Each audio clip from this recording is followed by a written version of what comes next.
want to take you back to the 80s and 90s, my childhood.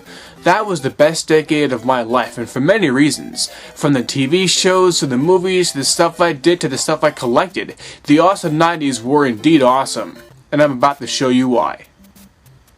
First, let's go way back, to when I was not even 10 years old. First of all, I'm an insomniac, I always have been.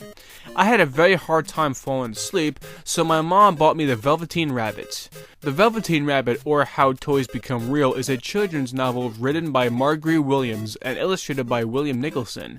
It tells the story of a stuffed rabbit and his quest to become real through the love of his owner. The book was first published in 1922 and has been republished many times since. A boy receives a Velveteen Rabbit for Christmas. The Velveteen Rabbit is snubbed by other more expensive or mechanical toys, the latter of which fancy themselves real. One day, while talking with the Skin Horse, the rabbit learns that a toy becomes real if its owner really and truly loves it. The Skin Horse makes the Velveteen Rabbit aware that once you are real, you can't become unreal again. It lasts forever. When the boy's Chanak dog is misplaced, the Velveteen Rabbit is given to the boy as a quick replacement by the Nana. The Velveteen Rabbit soon takes his place as the boy's constant companion. The rabbit becomes shabbier, but the boy loves him no matter what. In the woods near the boy's home, the Velveteen Rabbit meets actual rabbits and learns about the differences between himself and the real rabbits when the real rabbits prove he is not real by his inability to hop and jump. The Velveteen Rabbit's companionship with the boy lasts until the boy falls ill with scarlet fever. The boy becomes too ill to play for a very long time. Upon his recovery, he is sent to the seaside on doctor's orders. The doctor orders all the toys the boy had played with, including the rabbit, be burned in order to disinfect the nursery. The boy is given a new plush rabbit and is so excited about the trip to the seaside that he forgets his old Velveteen Rabbit. While awaiting the bonfire in which the Velveteen Rabbit will be burned, the rabbit cries a real tear. This tear brings forth the nursery magic fairy. She tells the rabbit that he was only real to the boy, and then brings him to the woods and kisses him, making him real to everybody. He soon discovers that he's a real rabbit and at last runs to join the other rabbits in the wild. The following spring, the boy sees the rabbit hopping in the wild and thinks he looks like his old Velveteen Rabbit, but he never actually knows for sure. My mom bought a special cassette tape version and would turn it on every night, and when I went to bed, I would fall asleep so easily listening to the Velveteen Rabbit, often without even realizing I had fallen asleep. Nowadays, it doesn't work so much. Not just to play with, but really loves you, then you become real. Does it hurt? Asked the rabbit. Sometimes, said the Skin Horse, for he was always truthful.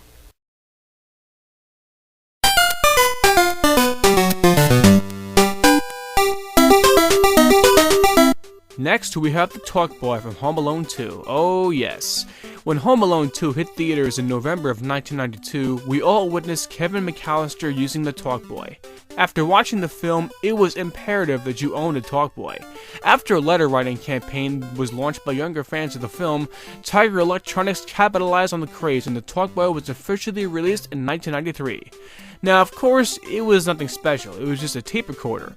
But because of the Home Alone craze and because Kevin McAllister, who must have been considered the coolest kid ever by kids all over the world at the time, used it, it was like owning a prop from a movie. Wait, it wasn't like owning a prop from a movie, what the hell am I talking about? Well anyway, it was a tape recorder that allowed users to, well, talk into it and play it back. There were also options for slow and fast motion playback. Me and my brothers would say all kinds of shit, then play it back in fast and slow motion and would laugh for hours. In fact, the fondest memory I have was farting into the Talk Boy then playing it back in slow motion. Yeah, it was nasty sounding. I have no idea where my Talk Boy is now, but if I did, I'd probably fart into it again.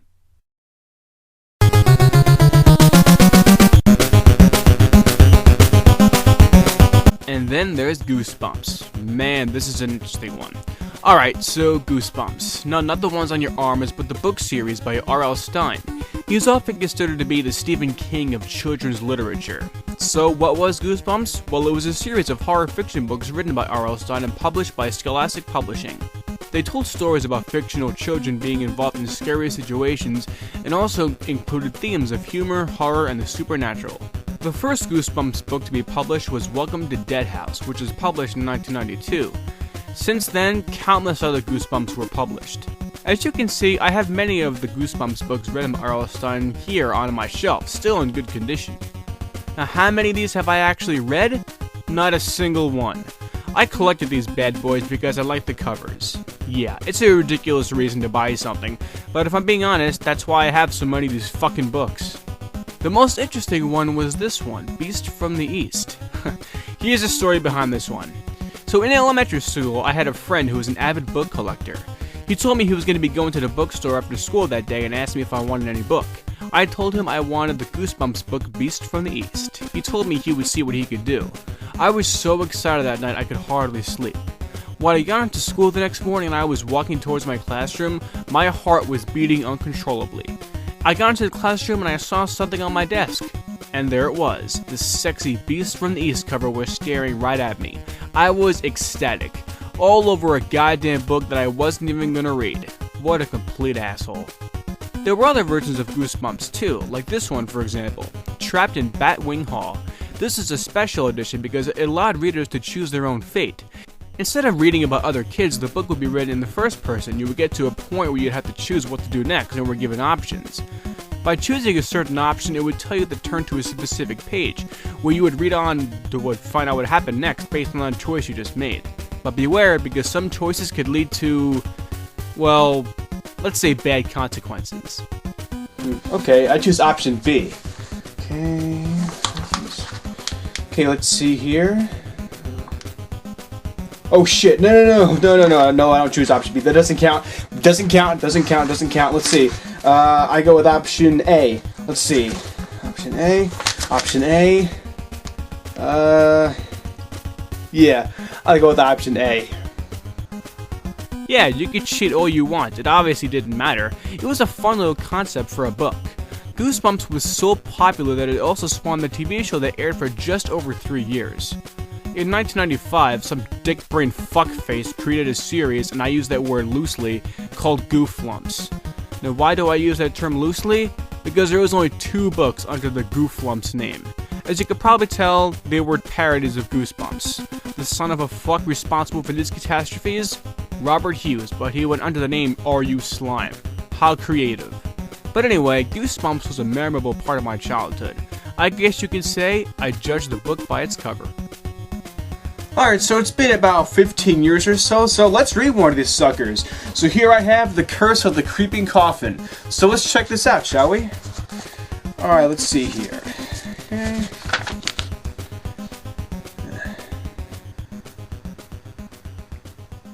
Nah, fuck it. Cover's nice though. Then there's the animated Spider-Man TV show. God damn, does this bring me back. Spider-Man was and still is my favorite superhero of all time. I just love the guy to death. Admittedly, I do think the name Peter Parker is kinda stupid, but still, I fucking love Spider-Man. My brothers and I would watch that show religiously. It was the best cartoon at the time, and I loved every single episode. I remember the intro of the show like it was yesterday. It was only a minute long, but it got me pumped every single time. The song playing, seeing Spider-Man battle the various villains in the Spider-Man universe, everything was awesome, and it gave me a feel-good moment before the show even began. The show is all about the world of Spider-Man, obviously, and in each episode he would fight a different villain or it would be a continuation of a battle with a villain from the previous episode. Each episode, though, was awesome. The worst was when a commercial break came on. Usually, Spider-Man would be trapped in some way or caught completely off guard with a villain shooting something at him, and then the commercials came on. It was absolute torture as a kid, because you were worried that Spider-Man would be done for, and those 5 minutes or so of commercials felt like waiting an eternity. Then when the show came on, Spidey would somehow dodge whatever was coming at him or make a last-minute decision that gets him away from the danger. When that happened, I would breathe a huge sigh of relief and then sit there in my Spider-Man PJs and just cheer on as I watched Spider-Man get to safety. Nowadays, the show is still on, but it's some kind of version that's full of ass. And the only way I know that is because I went to Florida last month and went to the Spider-Man ride in the Islands of Adventure, which, by the way, was an absolutely amazing ride. And while waiting in line, they had this huge screen on the wall playing the version of the show that's on the air today. And all I could think of while watching it was, man, I would hate to be a kid today. Luckily, there is still some Spider-Man episodes online, although usually the audio is a bit out of sync with the video. Yeah, it sucks, but I'd rather have that than nothing. Last but certainly not least, the Teenage Mutant Ninja Turtles. Words can't describe how huge the Turtles were. They were so damn popular. There were TV shows, movies, toys, clothing, video games, the list goes on and on. The Turtles simply ruled the 90s. What started out as a simple comic book in 1984 became a global phenomenon that would dominate the 90s. It felt like you couldn't go anywhere without seeing some kind of form of turtle merchandise. Leonardo, Raphael, Michelangelo, and Donatello, man, they were the shit. I loved the TV show, and at the time, I loved some of the games. More on that later. I have so many VHS tapes of the TMNT episodes. Yeah, remember those VHS tapes? God, I feel really old now. And I don't know why, but for some reason, I remember the Turtle Easter episode the most. There was an Easter episode, right? I don't know, my memory's fuzzy about the Turtle TV show, but I'm sure there was an Easter episode. Bottom line, the Turtles ruled the 90s, and for good reason. It was an interesting concept, and it captivated kids throughout the 90s. Nowadays, there's some different version of the Turtles, and they even changed the logo. That really sucks, and it just enforces the fact that I would hate to be a kid in the 2000s. So there you have it, 5 things that dominated my childhood.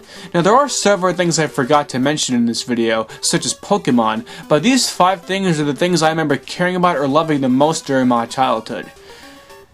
Man, the 90s. Such an awesome decade.